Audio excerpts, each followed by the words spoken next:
అందరికీ నమస్కారం. మన కథలు ఛానల్‌కి స్వాగతం. నేను మీ కమలశ్రీ. ప్రాణంలో ప్రాణంగా పార్ట్ 28. ఎంతవరకు ఈ సీరీస్‌ని విన్నవాళ్ళుంటే లింక్‌ని డిస్క్రిప్షన్‌లో ఇస్తున్నాను. వినేసి వచ్చేయండి. అలానే మీ అమూల్యమైన అభిప్రాయాలను కామెంట్స్ రూపంలో నాకు తెలియజేయండి. మీ సపోర్టు నాకెప్పుడు కావాల్సిందే.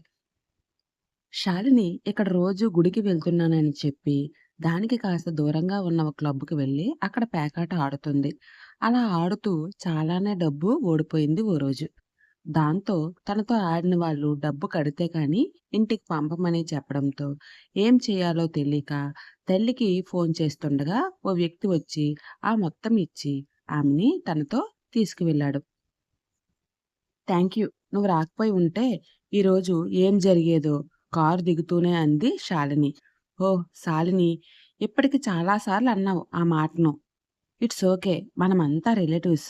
మా ఫ్రెండ్ కోసం వచ్చిన నాకు నువ్వక్కడ కనిపించడం, అలా వాళ్ళు నిన్ను మనీ కోసం ఇబ్బంది పెడుతున్నారు అని తెలియడం, వెంటనే నేను పే చేయడం జరిగింది. ఇప్పుడేమైంది చెప్పు? ఏం ఆ మాత్రం హెల్ప్ చేయడానికి కూడా నేను సరిపోనా? పదే పదే అదే మాట చెప్తూ ఉన్నావు. ఇప్పుడంటే అన్నావు కానీ, ఇంకోసారి మాత్రం నిన్ను అలాంటి సిట్యుయేషన్‌లో చూసినా హెల్ప్ చేయను చెప్తున్నా అన్నాడు అతను. ఓహ్! ఐయామ్ సారీ ధర్మ. అంటే నువ్వు చేసిన హెల్ప్ అటువంటిది. మరి అందుకే అలా చెప్తున్నా. సరే లోపలికి వెళ్దాం అంది శాలిని. లేదు శాలిని, నాకు కాస్త పనుంది వెళ్ళాలి. ఈసారి తప్పకుండా వస్తాను. అది మహి ఉన్నప్పుడు. స్టేట్స్ నుంచి రాగానే వాడిని కలవలేదని అలిగాడేమో. నాకసలు ఫోన్ కూడా చేయడం లేదు అన్నాడు ధర్మ. అంటే బావకి యాక్సిడెంట్ అయ్యింది కదా ధర్మ. ఆ యాక్సిడెంట్‌లో చూపుని, తన భార్య స్వప్నని కోల్పోయాడు. అప్పటినుంచి ఎవరైనా ఫోన్ చేస్తేనే మాట్లాడగలడు. లేదంటే లేదు అంది శాలిని. వాట్? యాక్సిడెంట్ అయ్యిందా? స్వప్న చనిపోయిందా? ఇంత జరిగినా నాకు ఎవరు ఫోన్ చేయలేదేం? నేనంత కానివాడిని అయిపోయానా అందరికి? వాడు నేను ఒకే కుటుంబానికి చెందిన వాళ్ళమని. వాడి అమ్మ, మా అమ్మ, అక్క చెల్లెళ్ళని వాడికి గుర్తులేదా? పోనీ వాడు సరే, పేషెంట్ కాబట్టి చెప్పలేదు. మరి మీరంతా ఎందుకు చెప్పలేదు? వాడు నేను ఎంత స్నేహంగా మెలిగేవాళ్ళమో మీ అందరికీ తెలుసు కదా! అయినా విషయం నా దగ్గర దాచిపెట్టారు అంటే ఏమనుకోవాలి? ఇప్పుడే వాడి దగ్గరికి వెళ్తాను. వెళ్ళి వాడి పని చెప్తాను అన్నాడు ధర్మ కోపంగా. ధర్మ, మహికి స్వప్న చనిపోయిన విషయం తెలీదు. మీరు చెప్పకండి. చెప్తే తన ప్రాణానికే ప్రమాదం అని చెప్పాలనుకున్నదల్లా ఆగిపోయింది శాలిని. నిజం తెలిస్తే మహి చనిపోతాడు. చనిపోతే ఆస్తి తమకి వస్తుంది. అప్పుడు హ్యాపీగా ఉండొచ్చు అనుకుంటూ చెప్పకుండా ఉండిపోయింది శాలిని. ఓకే. బాయ్ శాలిని. నేను మళ్ళీ కలుస్తాను. హా! ఈసారి అలా క్లబ్‌లో డబ్బులు కట్టక ఉండిపోవలసిన పరిస్థితి వస్తే మాత్రం నాకు తప్పకుండా కాల్ చెయ్యి. ఓకేనా? అంటూ కార్ స్టార్ట్ చేసి వెళ్ళిపోయాడు ధర్మ అలియాస్ ధర్మతేజ. కార్‌ని సరాసరి మహి ఆఫీస్ ముందు ఆపాడు ధర్మ. వడివడిగా నడుచుకుంటూ లోపలికి వెళ్ళి మహి ఛాంబర్‌లోకి వెళ్ళాడు ధర్మ. మహి ఏదో ముఖ్యమైన విషయమై వీణా, భగవాన్, తరుణ్‌లతో డిస్కస్ చేస్తున్నాడు. డోర్ తీసి చప్పుడు కావడంతో అందరూ అటుగా చూశారు. ఏరా! నేను నీకు గుర్తున్నానా? అన్నాడు ధర్మ కోపంగా మహి దగ్గరికి వెళ్ళి. ధర్మ, నువ్వారా? నువ్వెప్పుడు వచ్చావు? ధర్మ వాయిస్‌ని గుర్తుపట్టి అడిగాడు మహి. ఎప్పుడొస్తే నీకెందుకురా? అసలు నేను నీకు గుర్తుంటే కదా! నిష్ఠూరంగా అన్నాడు ధర్మ. నువ్వు నా ప్రాణమిత్రుడువురా! నువ్వు ఎందుకు నాకు గుర్తుండవు? అంటూ పైకి లేచి తనకి ధర్మ వాయిస్ వినబడిన డిస్టెన్స్‌ని అంచనా వేసుకుని అక్కడికి వెళ్ళి ధర్మ భుజంపై చేయి వేశాడు మహి. దాంతో ధర్మ ఆశ్చర్యపోయాడు. అది కాదు మహి, ఇంత జరిగినా నాకు చెప్పలేదు నువ్వు.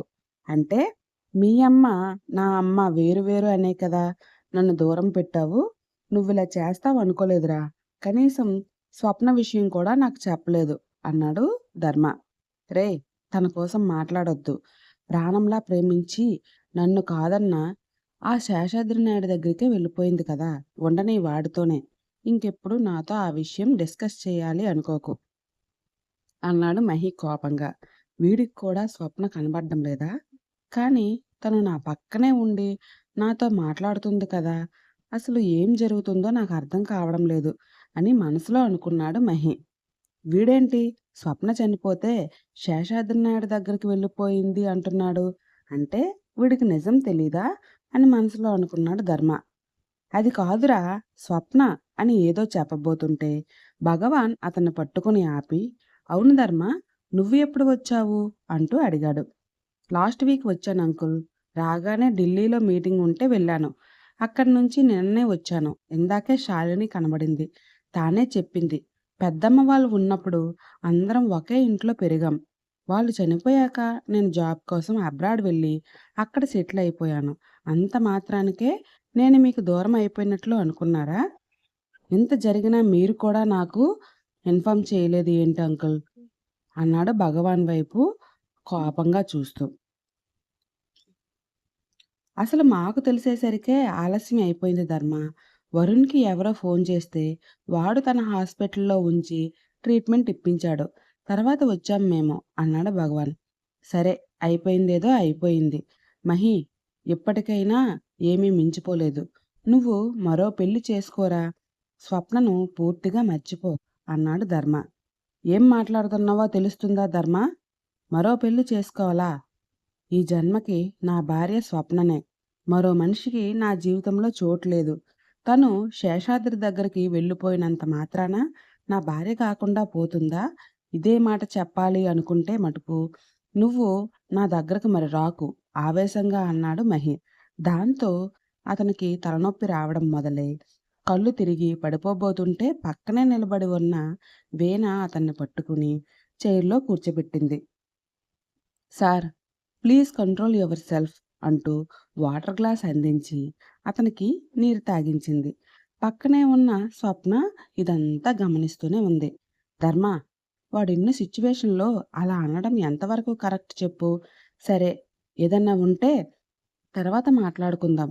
ముందు నువ్వు ఇక్కడి నుంచి వెళ్ళు అని భగవాన్ చెప్పడంతో అక్కడి నుంచి వెళ్ళిపోయాడు ధర్మ.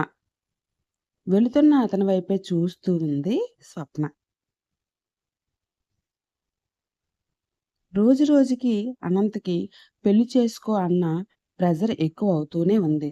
దాంతో అక్కడ ఉంటే ఎవరితోనో ఒకరితో తన పెళ్లి చేసేలా ఉన్నారు అని అనుకుని, ఓ రోజు తన ఫ్రెండ్ ఇంటికి వెళ్ళొస్తాను అని చెప్పి ట్రైన్ ఎక్కేశాడు. ఎక్కినాక వీణాకి మెసేజ్ చేశాడు. చాలా ట్రై చేశాను వీణా, మన పెళ్ళికి మా ఇంట్లో ఒప్పించాలి అని. కానీ వాళ్ళు నా మాట వినకుండా వేరే వాళ్ళతో నా పెళ్లి జరిపించడానికి మాటలు కూడా మాట్లాడేస్తున్నారు. దాంతో ఏం చేయాలో తెలియక ట్రైన్ ఎక్కేశాను. నువ్వు ఎక్కడ ఉన్నావో చెప్తే నేను అక్కడికి వస్తాను. మనం ఇద్దరం పెళ్లి చేసుకుందాం. నిన్ను తప్పించి ఇంకొకరిని భార్యగా ఊహించుకోలేను. నా మనసు తెలుసుకొని నువ్వు ఎక్కడ ఉన్నావో చెప్పవా ప్లీజ్ అంటూ మెసేజ్ పెట్టి కళ్ళు మూసుకున్నాడు అనంత్. ఫోన్ ఛార్జింగ్ లేకపోవడం వల్ల వీణ ఆ మెసేజ్‌ని చూడనే లేదు. మరిప్పుడు ఏం జరుగుతుందో ఏంటో తెలుసుకోవాలంటే తప్పకుండా 'ప్రాణంలో ప్రాణంగా' సీరీస్‌ని ఫాలో అయిపోండి. నచ్చితే లైక్ చేసి, కామెంట్ చేసి, షేర్ చేయండి. Thank you.